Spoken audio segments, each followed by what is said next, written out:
Good morning, good afternoon, good evening, and welcome to this SNIA networking storage presentation, Storage Technologies and Practices Ripe for Refresh Part 2. This is a live webcast, and if you're on the right webcast, well done. If you're not, you know what to do. I just wanted to start today with a little picture on the bottom right-hand corner that one of our presenters put in, and it's a Hollerith punch card. And normally I'd say in a live presentation, hands up those of you who can remember Hollerith punch cards. But as this is not a live well, it's live in the sense I'm talking to you live, but it's a virtual presentation. We can't do that. But a Hollerith punch is not actually something that you learn in a German boxing school.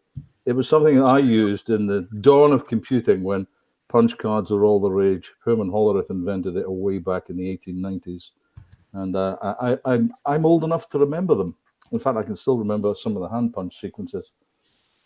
How old am I? Goodness. Anyway, without further ado, my name is Alex McDonald. I'm the moderator on today's talk.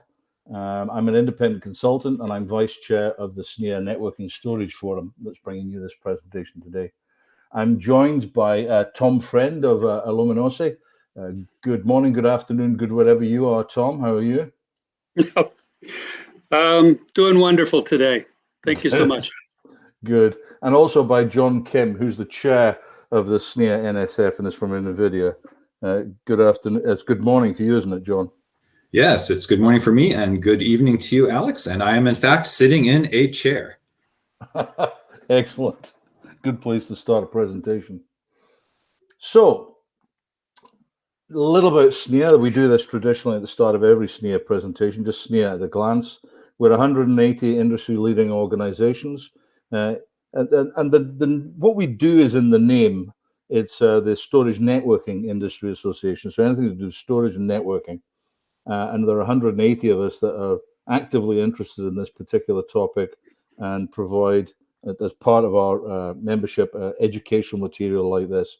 We've got around 2,500 active contributing members. That's people that work in the Storage Networking Industry Association, providing this kind of material, for example, doing standards and other work, running seminars and attending conferences as and when appropriate these days.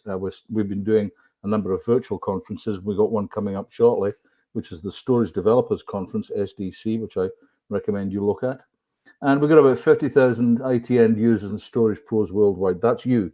That's the people we're talking to today. You can learn more about what we do at snia.org/technical, and you can also follow us on the Twitter, should that be your particular poison, and at SNIA. So what is it the Networking Storage Forum does? Well, we cover the, if you like, the networking part of this particular industry organization. So we cover Ethernet, Fiber Channel, and InfiniBand as the kind of major protocols and technologies that carry data transmission. Also Iscsi, NVMe over fabrics, NFS and SMB, two well-known file protocols.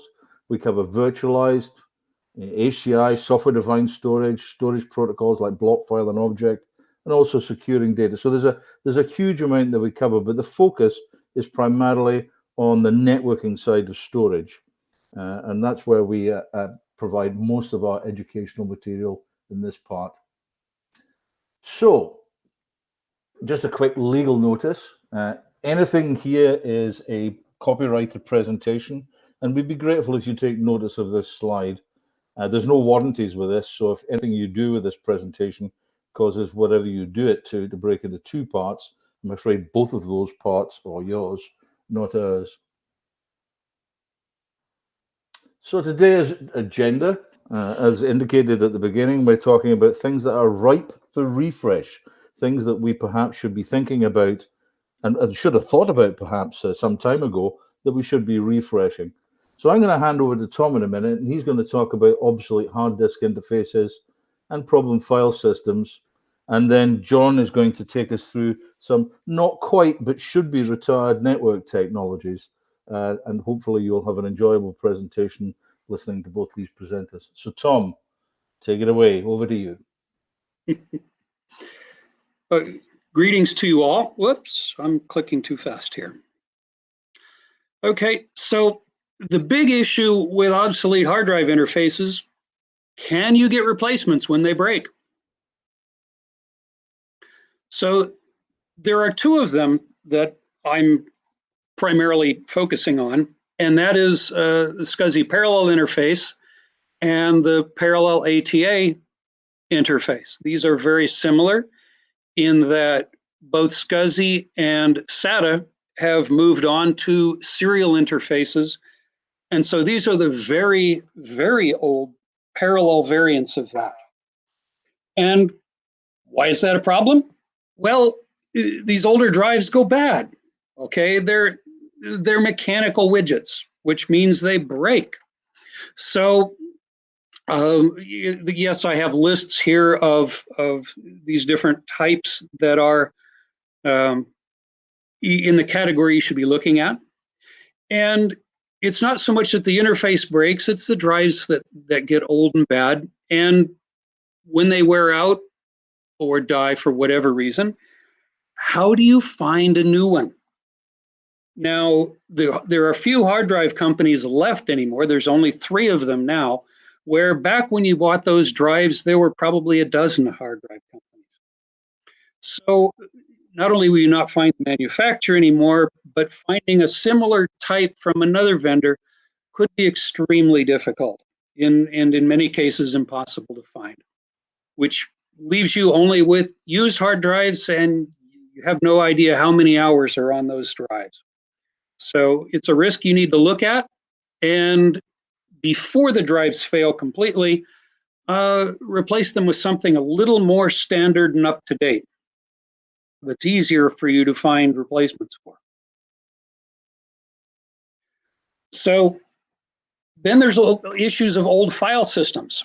So when you're upgrading the hardware, you need to look at getting rid of some of these old file systems that may be what you were using on them. In the Windows environment, there are the older variants of the file allocation table file systems. There's FAT12, FAT16, FAT32, and in some cases exFAT as well. These should all be replaced with the more modern new technology file system, which has been in Windows NT since 3.5X, and certainly far more up to date. And FAT was really only designed for single user systems. There was no way to limit how many users and what kind of users can access a file system.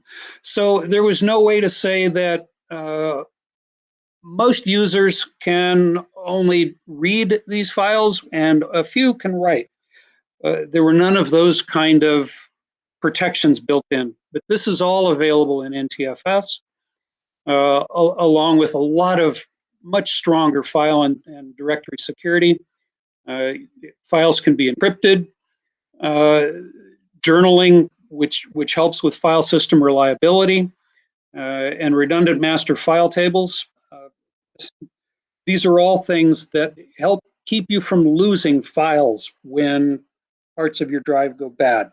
So these are things you really should be looking at as you upgrade your hardware. In all cases, your disks need to be taken offline to do a copy kind of conversion on these, because you can't do that when it's in situ.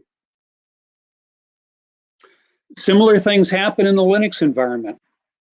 We've got early variants of EXT, EXT2, EXT3, yes. These should all be replaced with the more modern EXT4, okay? These older variants had limitations, big limitations in how big can the files be, how many subdirectories can you have, all kinds of issues around that, which probably won't affect you at this point. But there are also issues of journaling checksums, improving timestamps, online defragging of these files, and the sort of things that give your file system much greater reliability. much in the same way as the FAT systems were replaced by NTFS. ext4 is a far more reliable file system to be using. Now, if you have ext3, you can upgrade in situ to ext4, but for the older variants, you will have to go offline to do those copy style updates. Beyond ext4, there's XFS, OpenZFS, and ButterFS. All three of these are far more reliable, have all kinds of extra stability and extra features for redundancy, for snapshotting. The defragging is very wonderful for those of us who are still on hard drives. And depending on your licensing and which variant of Linux you may be having, you'll want to look at which of these file systems to be using.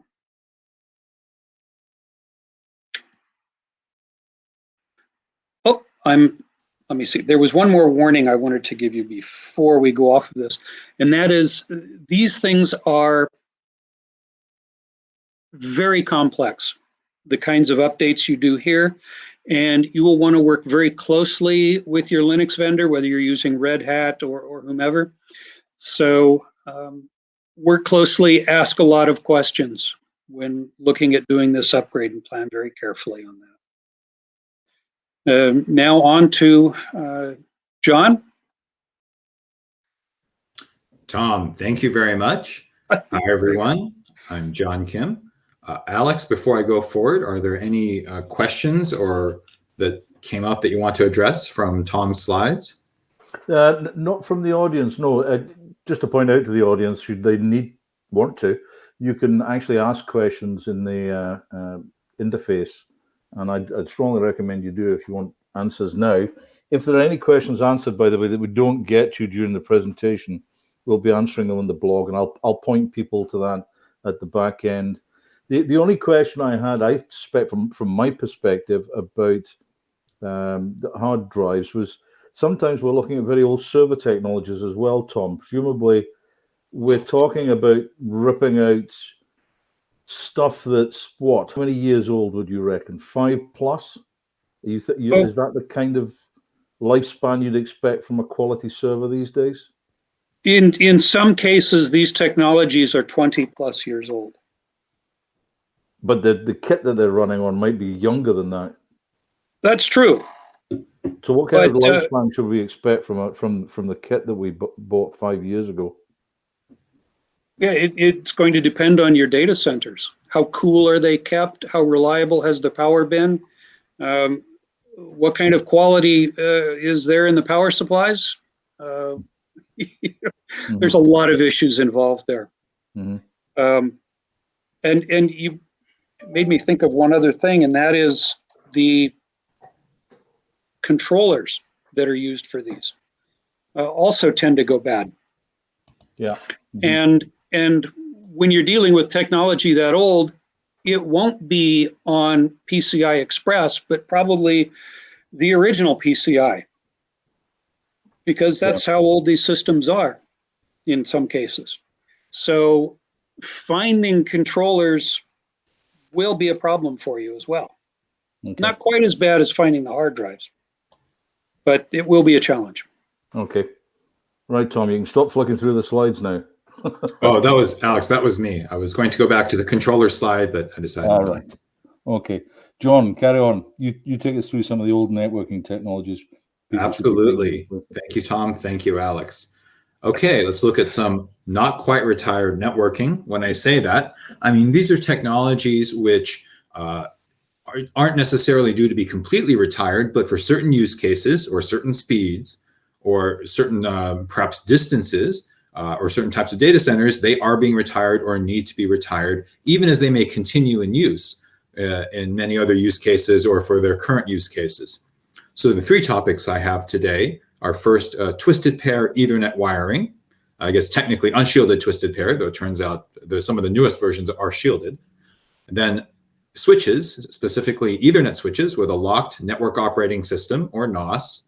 And the third is the popular and widespread block storage protocol, Iscsi. Is it reaching its its end game, or its end of life, or is it going into decline? So let's talk about these three topics. So first, twisted pair Ethernet. So I think most people here know, but just as a quick reminder, this is the most popular, this is the mainstay of Ethernet cabling, especially for speeds up to 10 gigabits per second, or definitely for speeds up to 1 gigabit per second. So it's usually unshielded twisted pair, UTP, and you have a series of pairs of wires that are twisted around each other, and they don't have shielding. But by twisting around each other, they're able to basically subtract the signals from each other and cancel out much or all of any interference that it might have happened to the signal as it goes down these unshielded wires. And that's why each pair is twisted, and that's why there are two of them for each lane or for each signal on the cable. So this was first established, I think first in use in 1986 with Starlan, and then it was standardized by IEEE in 1990 with the 10-base-T standard. And that actually went at 10 megabits, not 10 gigabits, 10 megabits per second. And it became super popular. It was inexpensive. It was fairly easy to pull the cable, and it has compatible plugs even up to this day.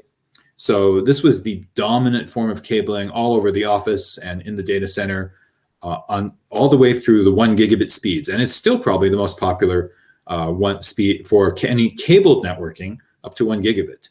At the lower speeds, actually wireless Wi-Fi has been taking, or cellular technology has been taking over in many cases. But it's, again, low cost, backwards compatible, and there are different categories that are currently, if you go up to category 3, category 4 or 5, and then 6, 6A, and up to category 7, and each newer category can handle higher speeds or longer distances for a certain speed.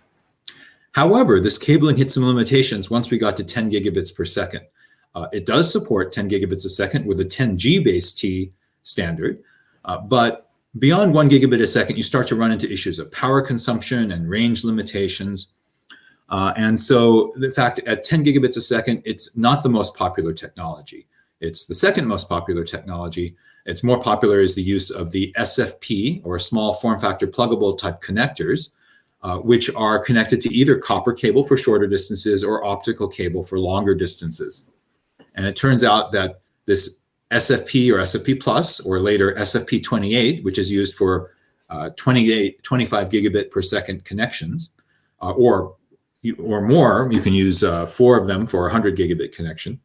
This technology uses shielded, non-twisted copper cabling or unshielded optical cabling. And it uses up to 1/4 the power. So it's from 1/3 to 1/4 of the power for a given distance and data rate. And with the optical technology, it can reach a lot farther. So interestingly, for the copper technology, the 10 base T or 10G base T theoretically has a farther reach. You can go up to, with 10 gigabit technology, you can reach up to, I think, up to 55 meters with Cat6A cabling, and up to 100 meters, with Cat6 cabling, and up to 100 meters with Cat6A or Cat7 cabling. On the other hand, if you go to optical, you can reach up to perhaps, it's very typical to have 100-meter cables with optical, or you can go up to 200 or 400 or even up to 10 kilometers or 40 kilometers with special optics and lasers, though that does get more expensive. So what we see is that there is a standard for 25 gigabit on shielded twisted pair, I believe. So they've gone from unshielded twisted pair to shielded twisted pair. Cat6A can be shielded. Cat7 cable is always shielded. And in theory, it can go up to, I think, 33 meters or so. But as far as I know, nobody actually uses it. The standard is there, but I really haven't been able to find a vendor or products that really support 25G base T. So they might be out there, but they're not common. And pretty much anyone going faster than 10 gigabits per second has switched to this SFP plus, SFP 28, or QSFP type connector technology, again, with copper cabling for shorter distances and optical for longer distances. And that brings me to the fact that copper itself has some distance limitations. It's low power, it's low cost for short reaches, but as the speeds get faster, the distances you can go with copper, with this SFP technology, or with the UTP, become shorter and shorter. So at 10 gigabits a second, the SFP technology, which again is shielded but not twisted, can go up to 10 or 15 meters, depending whether you're using passive or active cabling. But at 25 gigabits per lane, which is used for 25, 50, or 100 gigabit networking, you're limited to about 5 meters with this copper cabling, the copper we call the DACs, the direct attached copper cabling with the SFP 28 plugs. And when you get to 50 gigabits per second per lane, and that's again used for 200 or even 400 gigabit networking, you can have 4 of those for 200 or 8 of those for 400 gig. The copper is limited now to 3 meters. And so anything above 3 meters, you have to go to optical. And the next step in technology is 100 gigabits per lane. And in that case, it looks like, I'm not sure yet, but the copper distance limit might only be 1 to 2 meters. And then again, that's not 100 gigabit Ethernet, that's 100 gigabits per lane, which would be used for 400 and 800 gigabit networking technology. So there's definitely a move to optical technology in these higher speeds, but for the lower speeds and shorter distances, copper is still going to be there. It's just, again, up to 1 gigabit per second. UTP will still prevail for quite a while, except where it's being replaced by wireless. But then at 10 gigabit, it's a mix of UTP and the SFP technology, or SFP 28. And then above 10 gigabits per second, it's all SFP or QSFP, SFP 28 technology, copper for distances up to, again, 3 to 5 meters, and optical for anything farther than that. All right, so let's go on to the next technology. I probably should have added more slides, but this is switches with a locked NOS. What do I mean by that? So traditionally, people buy their Ethernet switches from one vendor who supplies the hardware and the software. So, and this could be any vendor. It could be Cisco, Juniper, Arista, NVIDIA, Dell, whoever you're getting your switches from. Huawei, you're getting the switch, you get the switch hardware, and you get the network operating system from that vendor has bundled, and you can't change it. You can't say, I want a different NOS, at least not traditionally, or I want a different release. You get what they're selling and what they're installing. And the good news is they give you strong support for everything. You don't have to install it. The vendor knows how to support it. And the bad news is you can't change it. You don't have the flexibility to go to a different operating system or install a different set of features. If there's a feature that's missing or a bug that needs to be fixed, you get the update when your switch vendor says it's ready to release, and not before that. So it's the traditional way. It's a bit inflexible, but it's usually very easy to install and easy for the vendor to support. A different approach is that you can decouple or disaggregate or unbundle the switch operating system from the switch hardware. So in this case, you buy the switch hardware, you choose whatever you think is the best hardware or best switch silicon, and then you choose the operating system you want to run. And a set of interfaces have come up that sort of standardize the switch silicon APIs so that different network operating systems can run on these different switches. And in some cases, you install it yourself, or in other cases, your switch vendor will install it for you. So some of the switch vendors are now saying, well, we have our standard network operating system, or we can bundle a different one for you.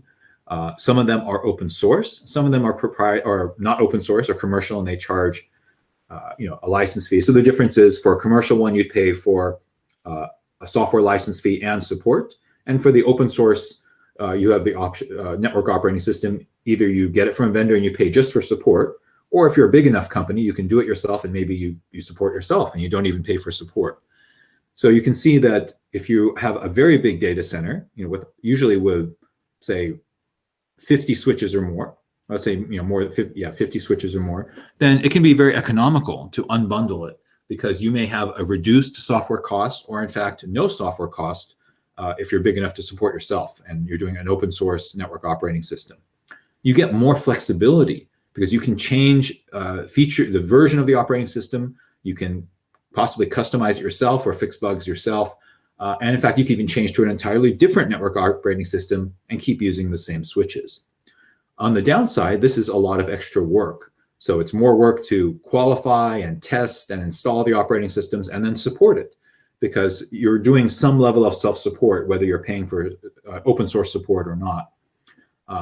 There's always some higher level of self-support when you are when you're installing your own operating system or a different operating system on the switch. So it requires more expertise, but if you have enough switches or a big enough organization, you can save a lot of money.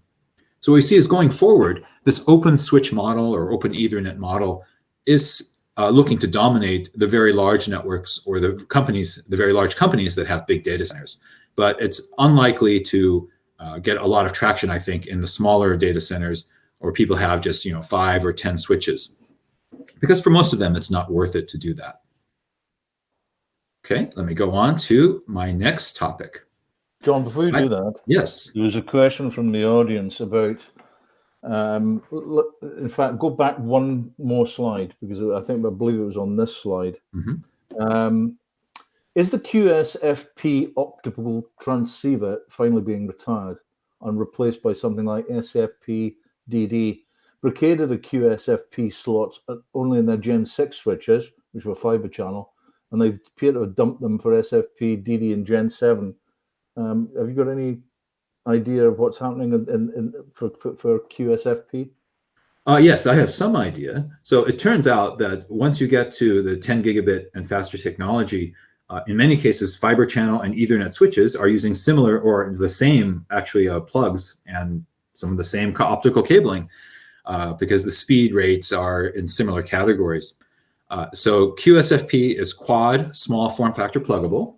And so the original QSFP had 4 lanes of 10 gigabit for 40 gigabit Ethernet, or I believe 30, perhaps maybe Gen 6 fiber channel. And then the QSFP 28 supported 4 lanes of 25 for 100 gigabit Ethernet, and I think in theory 64G fiber channel. But what they're pointing out is that with the SFP DD, it's double density, DD means double density, you can get the same rate in a smaller connector, which means you can have more ports per switch. So SFP DD takes up less space per port than QSFP. It's a smaller plug. And so I'm not as familiar with Gen 7 fiber channel, but I think what they're saying is in Gen 7 fiber channel, they switched from QSFP to the smaller SFP DD, which lets them get more denser cabling and denser plugs. So on the Ethernet side, SFP-DD gives you a different option, a more compact option to do 100 gigabit instead of QSFP. I think with 2 lanes of 50 instead of 4 lanes of 25. I better double check that. But yeah, so I don't think QSFP is being retired. It's being upgraded, but it will be replaced by things like SFP-DD or other technologies for certain speeds. When you don't need 4 lanes, when you can get it done with 2 lanes, then again, using SFP DD or something else like that will give you more ports per switch. Okay, thank you, John.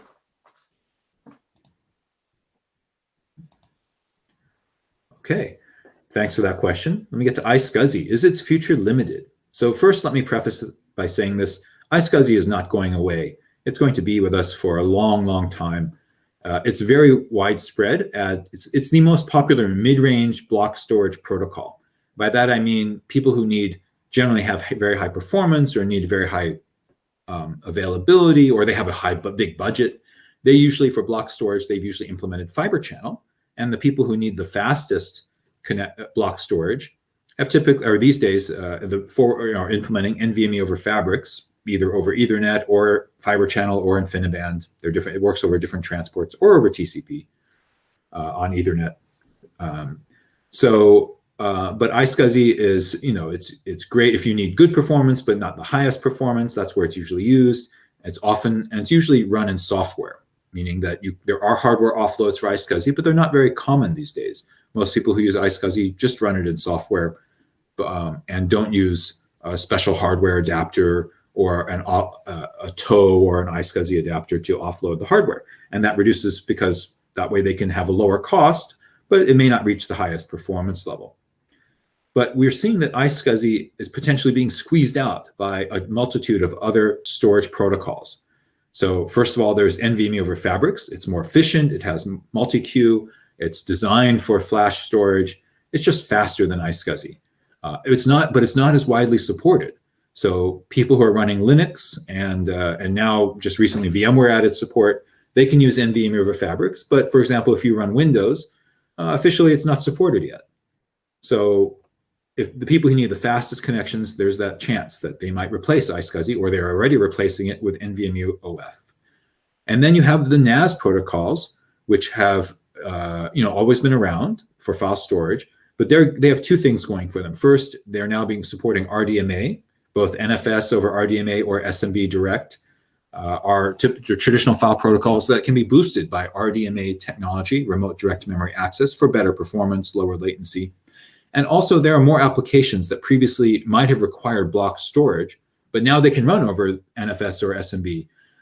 So for example, some years ago, if you ran Microsoft Exchange or SQL Server, you had to have local storage or block storage. You couldn't use, it was before as SMB, it was CIFS. You couldn't use the file protocol, but now you can. So if you have SQL Server or Exchange, you can run it over SMB or SMB direct, and you don't need to use, say, Iscsi or Fiber Channel as a block storage protocol. And third, we still have Fiber Channel, and Fiber Channel has been boosting its speed.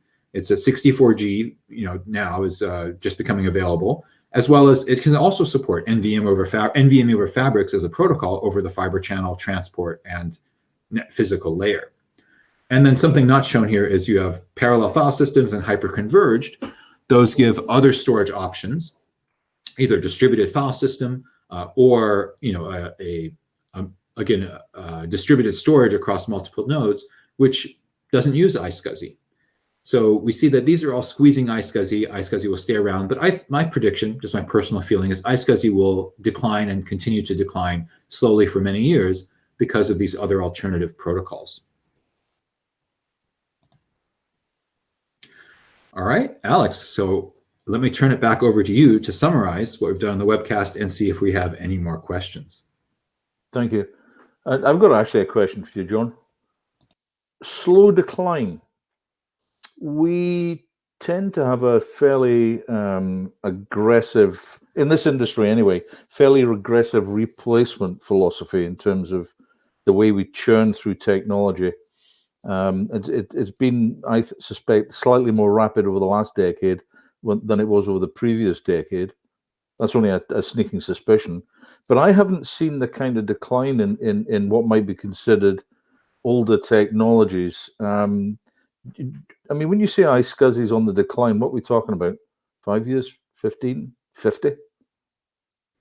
Well, for Iscsi to go away, it's definitely more than 5 years and probably more than 15 years. But I just see it being nibbled, Iscsi's market share being nibbled away around the edges. The people who want shared access are going to replace it with a parallel file system or NFS or SMB. The people who want the fastest performance will replace it with NVMe over Fabrics, which again could run over, RDMA or TCP or Fiber Channel or InfiniBand,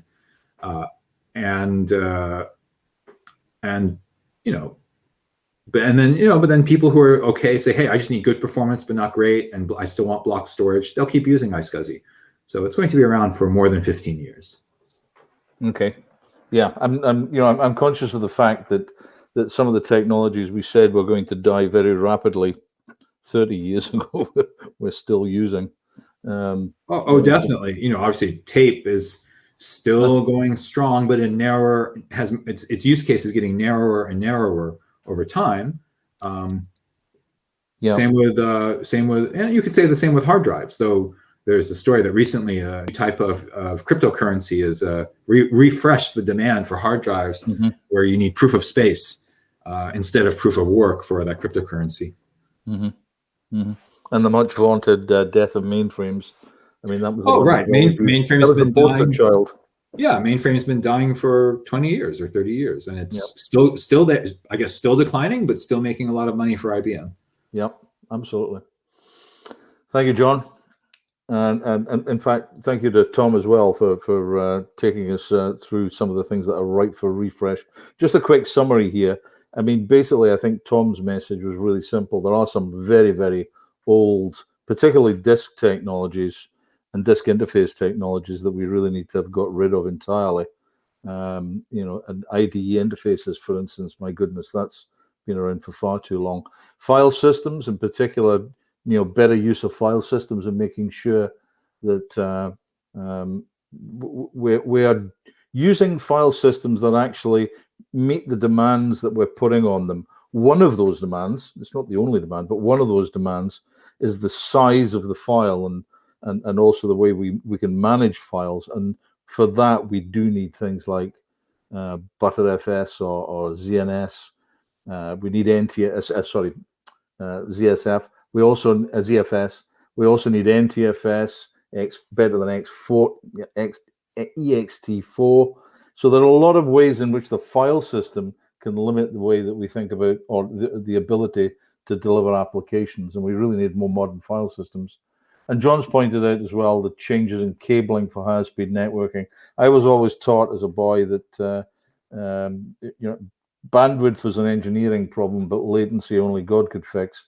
But it looks like actually we're into a position where we're going to have problems with bandwidth as well, because the faster we go, the more bandwidth we have. It appears the shorter things get too, as the frequencies increase. So yes. And by the way, Alex, I forgot to mention that the another advantage of the SFP type cabling over the twisted pair is it has not only lower power consumption, like 1/3 or 1/4 the power, but it has significantly lower latency too. So. And lower latency is always good. I mean, we're getting down into latencies nowadays of in the nanosecond ranges. Well, at least still the thousands of nanoseconds, but it is dropping. We're also seeing open Ethernet switches in very large networks. In fact, most of the projects that I've seen in the last few years have all been around open Ethernet switches. And Iscsi, as John's saying, is gradually being replaced by alternatives like NVMe. So, it's not something I suspect that we actively need to think about in terms of some of these technologies. They will naturally decline and wither away. But there are some active and positive decisions we can make now in terms of the way we look at what we already have in our estate and how we modernize it. So, thank you very much, both of you. Somebody has just made the very pertinent point that LTO tape is still here. Goodness, yes. And the less said about LTO tape, the better. So this part one was part two of this series. This part one on demand. You can find that out there on the, that's a shortened link there, but right for refresh on the SNIA website. And it talks about security, network protocols, again, and NAS protocols. But that was part one of this presentation series that I'd strongly recommend that you go and review again if you're interested in this kind of discussion. So after this webcast, I'd be really grateful as you leave if you could actually rate us and provide us with your feedback. We're always trying our hardest to provide good quality, up-to-date information, and feedback is vital to this process. What do you like? What do you not like? What is it that you will come back for? What is it that you really, really don't want us to do again? So that kind of thing is very important to us, and we do like to get some kind of feedback about where we are with these presentations. A copy of this webcast and the slides are going to be available on the Educational Library, and again, that's a fantastic resource for people to use. It's fully searchable, and there's material there that covers just about everything there is to know about storage networking. If it's not there, it's probably not been designed, delivered, and talked about.